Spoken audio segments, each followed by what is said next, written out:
उत्सुकता के बुलबुले उठ रहे हैं। मेरी कुछ समझ में नहीं आ रहा है। ऐ मेरे परम प्रिय पेड़, तुम्हारी समझ में कुछ आ रहा है क्या? राजा भोज शांत बैठने वालों में से नहीं है। वो टीले के रहस्य को जानने के लिए कुछ तो करेगा। आखिर क्या है उस टीले में? ऐसा कौन सा रहस्य, ऐसी कौन सी शक्ति है जो इतनी रात को इतना मधुर संगीत कहां से आ रहा है?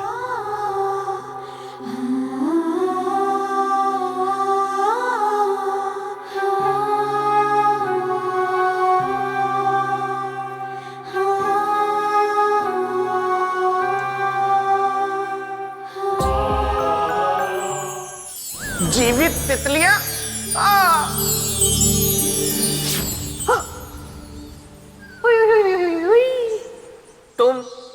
तुम फिर आ गई?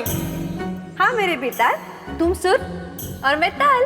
मैं फंसने वाला नहीं हूँ, तुम चाहे जितने भी बिछा लो जाल। मेरी संगत का असर तुम पे भी छाया, कविता में बात करना तुम्हें भी भाया। अच्छा, तुम मुझसे पीछा छुड़वाना चाहते हो ना? हाँ। ठीक है। तुम जा रही हो? नहीं नहीं नहीं, इसलिए करना होगा तुम्हें एक काम। पकड़ो इनमें से एक उंगली, लेके मेरा नाम। इनमें से? ओहो, इनमें से एक।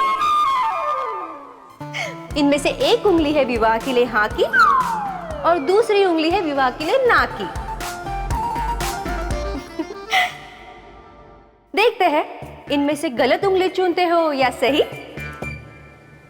विदाई की रबड़ी जमेगी या विवाह का दही। पकड़ो ना।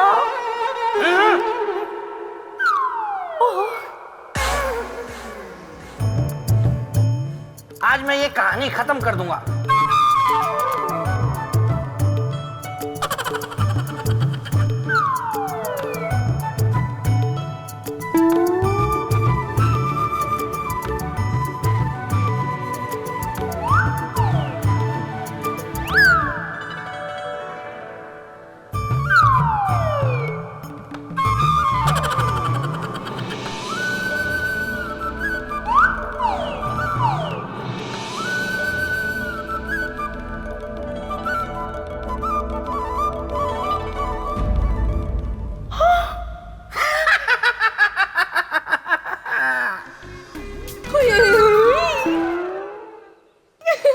अब तो शादी करनी ही होगी, क्योंकि ये उंगली थी विवाह के लिए हाँ की, और ये उंगली थी विवाह के लिए ना की। नहीं, ये छल है, ये छल है। मुझे छला गया है। मुझे पता है, अगर मैं वो वाली दूसरी उंगली भी पकड़ता तब भी तुम यही कहती। हाँ, हाँ?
लगता है राजा भोज के दिमाग में कुछ खिचड़ी पक रही है।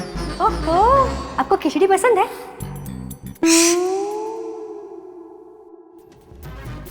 ये राजा भोज कहाँ जा रहा है? कुछ तो गड़बड़ है, मुझे भी जाके देखना चाहिए। लेकिन इस बेतालनी का क्या करूं? सुन गई।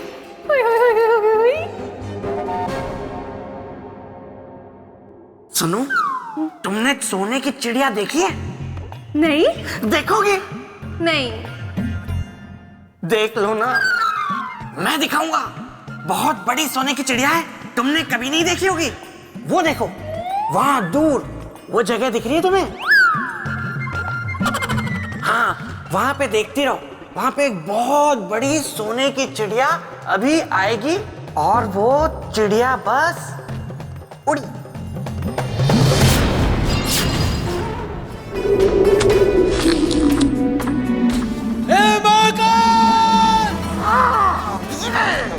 यदि यह सच है कि तेरी इच्छा के बिना एक पत्ता भी नहीं हिलता, तो ये निश्चित है कि इस टीले पर मेरा आना भी तेरी इच्छा है। इसलिए मुझे यहाँ लाने वाला भी तू है, और मुझे इस टीले का रहस्य भी तू ही मुझे बताएगा। इसलिए मेरी प्रार्थना है तुझसे कि मुझे रास्ता दिखा मातार, इस टीले के रहस्य के बारे में बता। मुझे भी बताओ।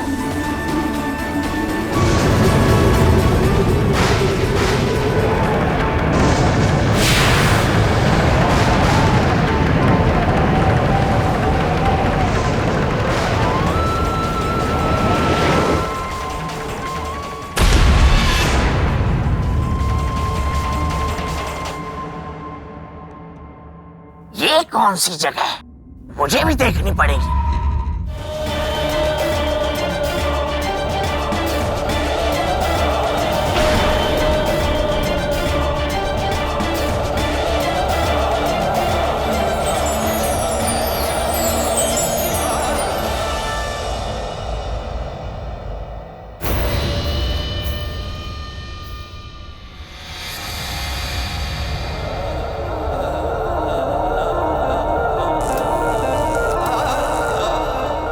मेरे मित्र का सिंहासन।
राजन, राजन, कौन?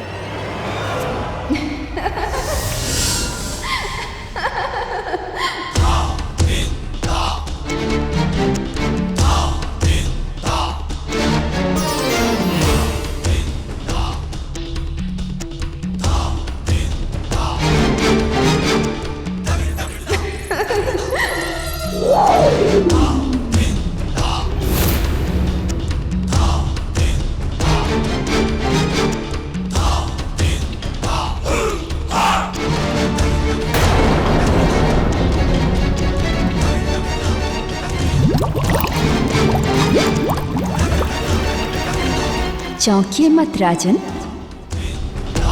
मैं आप ही की राह देख रही थी पिछले 1100 वर्षों से। पधारिए।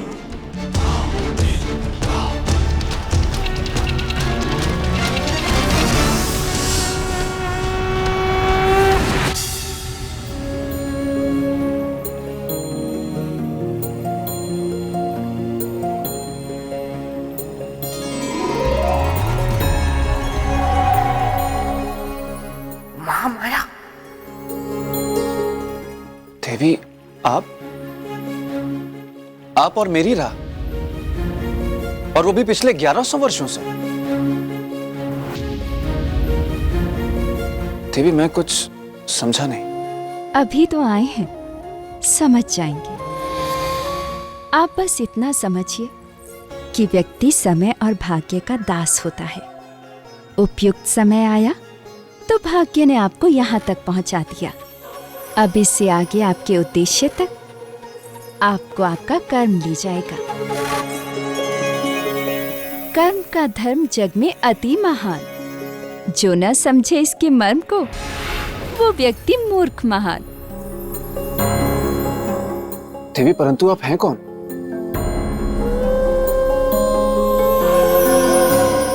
आपका परिचय?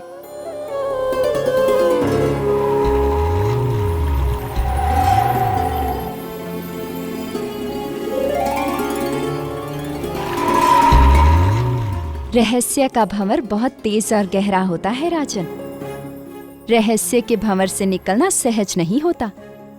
रहस्य को समझने के लिए धीरज, धर्म, बलिदान, त्याग, शौर्य, साहस और पराक्रम जैसे गुणों की आवश्यकता होती है। तो बताइए, क्या आप में हैं ये सारे गुण? गुणों का पता तो परीक्षा से चलता है देवी, लेकिन परिचय तो बताने से ही पता चलेगा ना। बहुत जिज्ञासा है आपको मेरे विषय में जानने की, नहीं? अभी आप ही ने मुझसे कहा कि मेरे आने की प्रतीक्षा आप पिछले 1100 वर्षों से कर रही हैं। तो जिज्ञासा तो स्वाभाविक है ना। इसके अलावा और कोई कारण है ना देवी? पिछले 1100 वर्षों की बीती बातें आप कहेंगी और मैं सुनूंगा।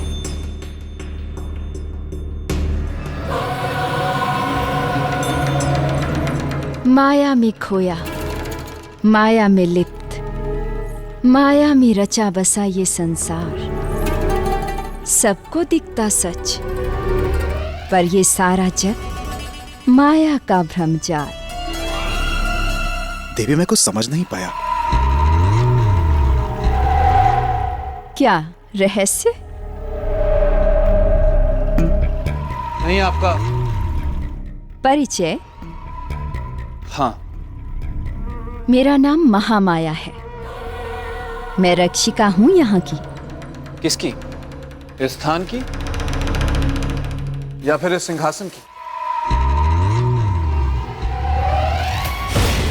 केवल सिंहासन कहना इस सिंहासन का अपमान होगा राजन, क्योंकि ये कोई साधारण सिंहासन नहीं है। ये न्यायप्रिय चक्रवर्ती सम्राट विक्रमादित्य का अति असाधारण सिंहासन है। चक्रवर्ती सम्राट विक्रमादित्य? देवी, लेकिन ऐसी क्या विशेषता है सिंहासन में? विशेषता ये है कि न्याय का सिंहासन है। सिंहासन 32, जिसे देवराज इंद्र ने पृथ्वीलोक के महापराक्रमी सम्राट विक्रमादित्य के न्याय से प्रसन्न होकर स्वयं उन्हें भेंट दिया था। एक मनुष्य के न्याय से प्रसन्न होकर देवताओं ने एक ऐसा अनोखा उपहार भेंट किया। प्रणाम देवी। बेताल, तुम यहाँ? मैं कहां से आऊं? रास्ता। श्रीमान, कहाँ रहे आप? देवी, ये विचित्र प्राणी कौन है? श्रीमान, संभाल के। नहीं गया देवी। मैं भला अपने मित्र की नगरी छोड़ के कैसे जा सकता हूँ? मित्र की नगरी? चक्रवर्ती सम्राट विक्रमादित्य का मित्र हूँ मैं। नाम है बेताल, गलने नहीं देता किसी की दाल।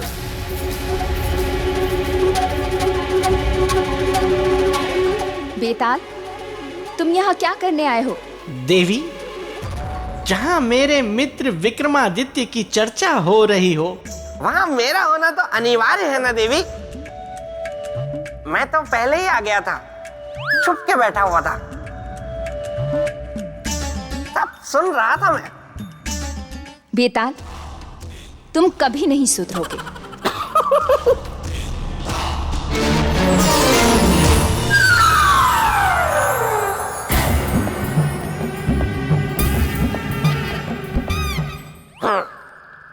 गई।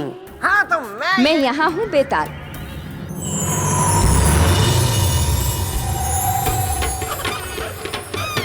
तुम बिल्कुल नहीं बदले।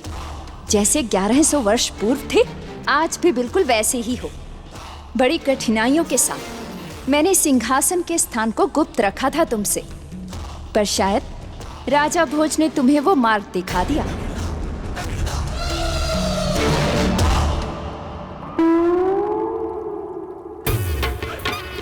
आराम से बेताल। संभाल के गिर जाओगे।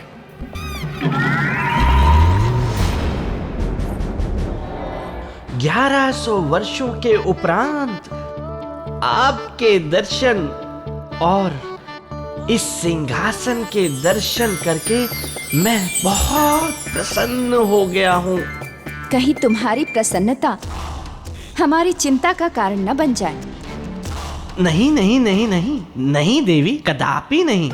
मैं तो आपका सहायक बनूंगा और राजा भोज को अपने मित्र के बारे में ज्ञान दूंगा, क्योंकि मेरा मित्र विक्रमादित्य कोई साधारण मनुष्य नहीं था। आप बिल्कुल ठीक कह रहे हैं। सर्वप्रथम भोज के प्रणाम को स्वीकार करें, श्रीमान बेताल।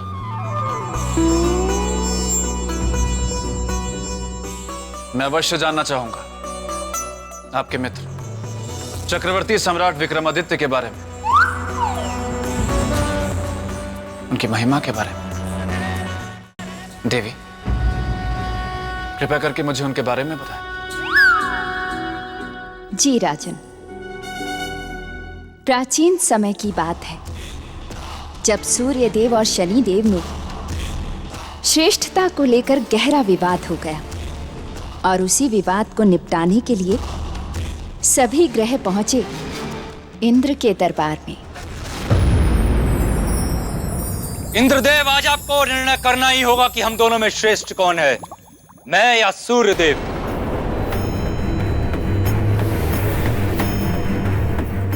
शनिदेव, इसमें कोई संदेह नहीं कि सृष्टि के नियमों के अनुसार सूर्यदेव ही सर्वश्रेष्ठ है। वही सभी ग्रहों के स्वामी हैं। सोच क्या रहे हैं इंद्रदेव? उत्तर दीजिए, कौन श्रेष्ठ है, मैं या सूर्यदेव?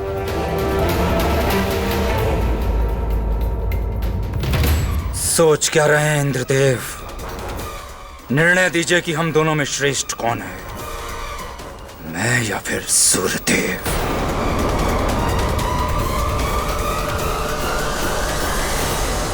इंद्रदेव के सामने धर्म संकट था। गलत निर्णय वो ले नहीं सकते थे और सच कहने का उनमें साहस नहीं था। स्वर्ग के राजा इंद्रदेव में इतना साहस नहीं था। शनि के क्रोध का भय था उन्हें, इसीलिए इंद्रदेव ने श्रेष्ठता के विवाद के निर्णय के लिए न्यायप्रिय राजा चक्रवर्ती सम्राट विक्रमादित्य को आमंत्रित किया।